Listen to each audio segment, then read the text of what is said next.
Hey guys, Andy here from Service Your Body. Just want to talk to you about another interesting case with a lady who's been coming to us since before Christmas. She's a very high level runner, very quick, and runs in around 800s, 1500s, 3k distance. So it's a mix of speed with endurance. Her history really is last year she suffered a stress fracture in around her groin, in around her adductor, on the right side of her pelvis.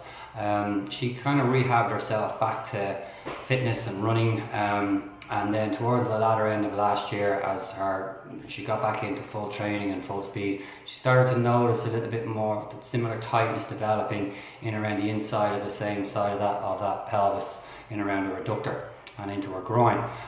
So she came to me looking for some assistance, some advice and some treatment. So on assessment, you could see that actually the right hip was still a little bit weak. So trying to balance wasn't great. Doing step-ups, you could see she was compensating by rising that hip on the other side, because the glutes weren't actually able to support the left side of the body. Isolated glute exercises were showing up a little bit of weakness. Single leg hip thrusters, she wasn't as comfortable on one side as she was on the other.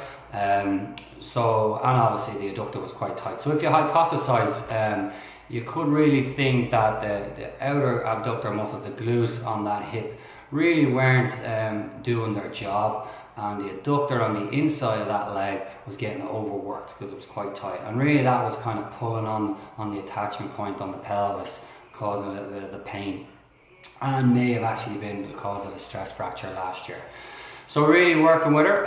Obviously we're looking to strengthen that right hip and get her more stability and control through that right hip. So we're working on step ups, doing a few jumps, a few hops, some isolated glute work, some standing glute work, and really there's a plethora of different exercises she can be doing to keep the hip strong.